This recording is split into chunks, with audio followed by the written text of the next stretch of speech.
Hola mis valientes, bendiciones a todas y todos.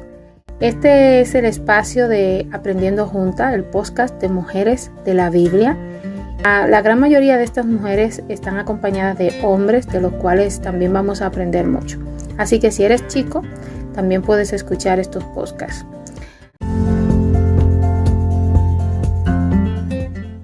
El tema de hoy que vamos a tratar es sobre Sarai, luego llamada Sara. ¿Vale? Vamos a saber quién fue ella, qué hizo, qué podemos aprender de esta y un poco de su historia. ¿Vale? El relato de la vida y de los tiempos de Sara resulta interesante e impresionante. Su vida estaba íntimamente unida a la de su esposo Abraham, que tuvo que pasar por pruebas, sufrimientos y que pudo hallar el favor divino como padre de los fieles y fue de un modo extraordinario el amigo de Dios. Fíjense ustedes qué privilegio. Este era el esposo de Sara, Abraham. A fin de poder sacar el máximo provecho de este estudio y de los demás personajes, no debemos limitarnos a leer tan solo los pocos versículos de las Escrituras. Por ejemplo, dígase Génesis 17, del 15 a 21, que es donde habla de esta historia, en Génesis también 18, del 1 al 15, el 21 del 1 al 8 y Primera de Pedro 3, del 1 al 7. Vale, sino que lo suyo sería leer todo el personaje de manera concreta, o sea, leer todo lo que podamos. Si lo que deseamos es saber todo cuanto se pueda acerca de Sara y su famoso esposo, deberíamos leer cada uno de los capítulos, desde Génesis 12 al 24, así como el resto de las referencias que te acabo de decir, para que tengamos una idea más clara de ellos, ¿no? Sarai en su hogar. La vida de esta gran mujer, que llegó a convertirse en la madre de todas las naciones, así se le llama, comenzó en un ambiente pagano. Su suegro, el padre de Abraham, era Taré y era descendiente de Sem. Este debió acordarse de las tradiciones de los tiempos del diluvio y de la asombrosa historia de Babel, como si hubiese acontecido el día anterior. No habían transcurrido apenas unos pocos cientos de años cuando una vez más el mundo se hizo terriblemente malvado. A pesar de que Taré adoraba a los ídolos, el Señor escogió a Abraham. Fíjate, Taré era totalmente pagano y Dios escogió a Abraham de una tierra pagana y a Sarai con el propósito de conservar al pueblo del pacto. Dios se dirigió a Abraham diciéndole: vete de tu tierra y de tu parentela y de la casa de tu padre a la tierra que te mostraré, y haré de ti una nación grande y te bendeciré y engrandeceré tu nombre y serás bendición. Lo vemos en Génesis 12 del 1 al 2. Y a continuación leemos que se fue Abraham y tomó pues a Abraham a su mujer. En Génesis 12, 4, 5, a su mujer Sarai. Empezando un viaje hacia lo desconocido, Sarai y Abraham dejaron tras de sí una era de idolatría para comenzar otra muy distinta. Fue una buena cosa que se pudieran sentir sostenidos por la vara y el cayado de la promesa de Dios, porque la vida no iba a ser precisamente de color de rosa para ninguno de ellos. No conociendo su destino, continuaron adelante en su viaje, anticipándose con gozo a las bendiciones que le había sido prometida. Cuando por fin llegaron a la tierra de Canaán, podemos estar seguras y seguros de que se llevaron un terrible chasco, y sería una tremenda prueba para su fe el encontrarse que aquella nueva y mejor nación estaba ya ocupada. Y al recorrer con la vista aquellos campos áridos y en los cuales dominaba el hambre, debieron de sentir temor y angustia en sus corazones. Dios le dijo que se vayan, se fueron, y cuando llegaron allí se encontraron con una gran sorpresa. Creían que iban a encontrar una tierra próspera, llena de alimentos, y era todo lo contrario. Sarai en un harén. ¿Qué pasó después? Bueno, una vez que Abraham hubo meditado en la precaria situación de Canaán, oyó decir que había maíz en Egipto y decidió ir allí. No sé si han leído, pero pocos siglos más tarde, la familia de su nieto habría de recorrer con ansiedad aquel mismo camino huyendo del hambre.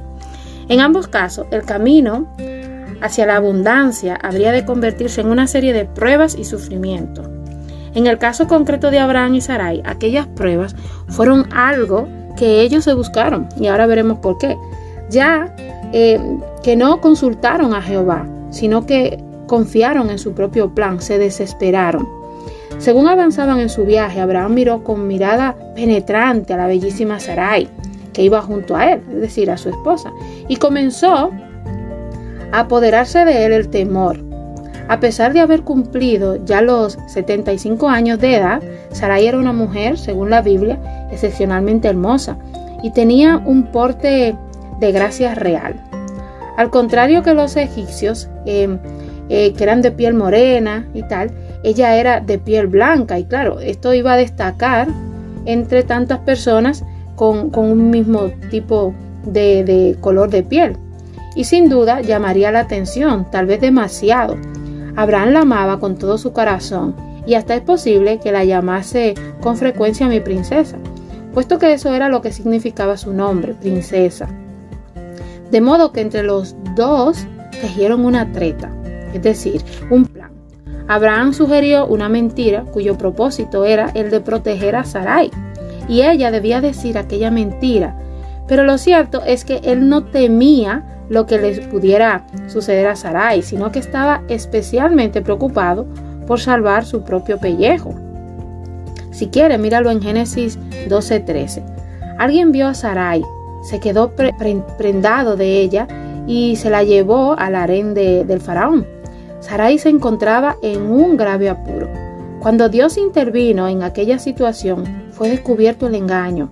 Cayó una plaga sobre el palacio del rey y Abraham, el hombre de Dios, tuvo que presentarse avergonzado para recibir la reprimienda de un monarca pagano. Más adelante, Sarai se encontró en una situación similar cuando el rey Abimelech se la llevó a su harén.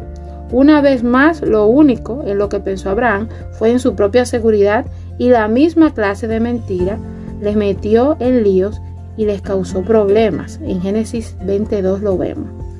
Como ustedes pueden ver, Sarai y Abraham pues salieron con una mente muy positiva, salieron con una promesa de Dios y estaban enfocados en ella. Pero cuando vieron la dificultad, cuando vieron que lo que ellos estaban buscando no fue lo que encontraron, empezaron a hacer sus propios planes y lo único que hacían era liarlo cada vez más. No sé si esto te suena, pero creo que casi todos nosotros somos así. Le pedimos algo a Dios, estamos constantemente orando por esa situación. Cuando vemos que las cosas como que no llegan en el tiempo que queremos o como queremos, empezamos a hacer nosotros nuestros planes y nos olvidamos de que los tiempos de Dios no son los nuestros.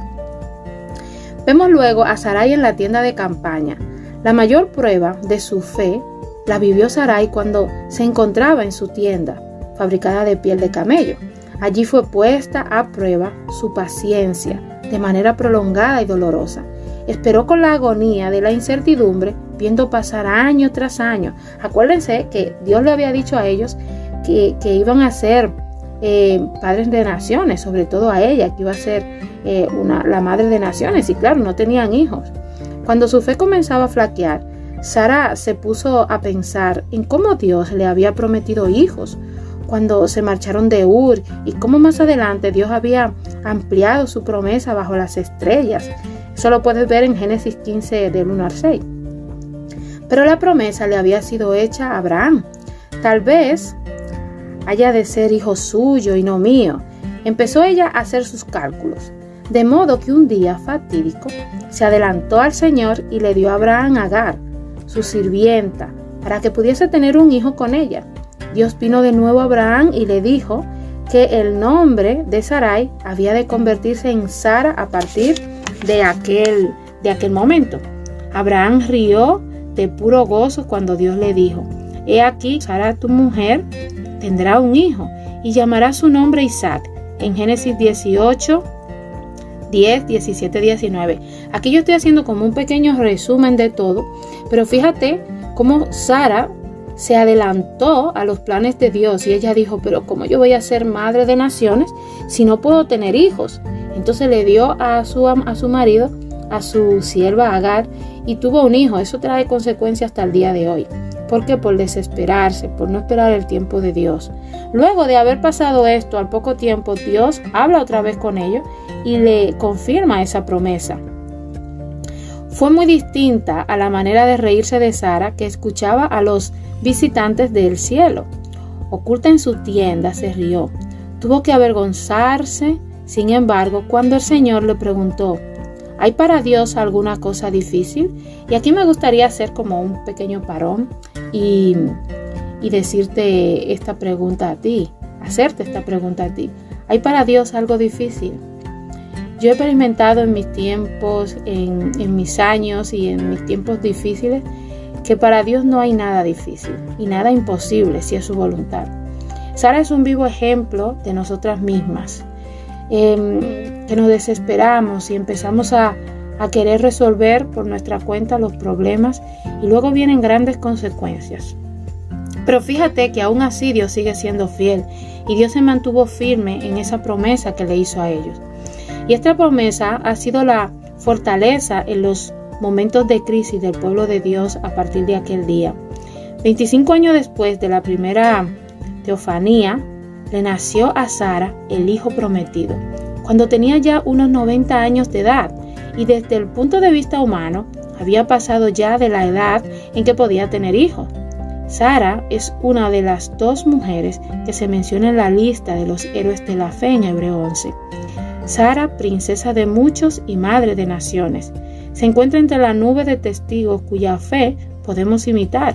Podemos aprender tanto de sus virtudes como de sus errores, como llevar una vida cristiana. Y tú dirás, pero ¿cómo de fe si ella falló? Sí, es verdad, tuvo sus fallos, pero luego, si sigues leyendo su historia, verás cómo tanto Abraham como ella se aferraron a esa promesa de Dios. Y son un vivo ejemplo de nosotros mismos. ¿Por qué? Porque nosotros también caemos, también flaqueamos, también dudamos, pero lo que puede marcar la diferencia es el volver a Dios arrepentidos y centrarnos en las promesas de Dios para nuestra vida y esperar en Él. Entonces, como resumen, podemos decir que Sara fue la esposa de Abraham y la madre de Isaac. ¿Qué hizo esta mujer? Pues Sara estuvo dispuesta a dejar la vida cómoda de la ciudad de Ur porque tenía fe en las promesas de Dios, que Dios le había hecho a su esposo y que le había hecho a ella misma. Dios le había dicho a Abraham que se fuera de la moderna ciudad de Ur a la tierra de Canaán. Le prometió que le daría muchas bendiciones y haría que su familia fuera una gran nación. En Génesis 12 del 1 al 5 lo puedes ver. Es posible que Sara tuviera unos 60 años para ese tiempo. Desde entonces ella y su esposo vivieron en tiendas de campaña yendo de un lugar a otro, cuando antes no era así. Aunque ese tipo de vida era peligroso, Sara apoyó la resolución de Abraham de obedecer a Dios. Lo vemos en Génesis 12 del 10 al 15. Durante muchos años Sara no tuvo hijos, lo que la hacía sentir muy triste, pero Dios había prometido que bendeciría a los descendientes de Abraham. Más tarde Dios le confirmó a Sara que tendría un hijo de Abraham, y a pesar de que ya se le había pasado la edad para ser madre, pues ella tenía 90 años y su esposo 100. Tuvieron un hijo, en Génesis 17:17 lo vemos, 21:2-5 también. El niño se llamó Isaac. Tengan en cuenta que pasaron 30 años hasta que Dios cumplió la promesa de ampliar su familia, ¿no?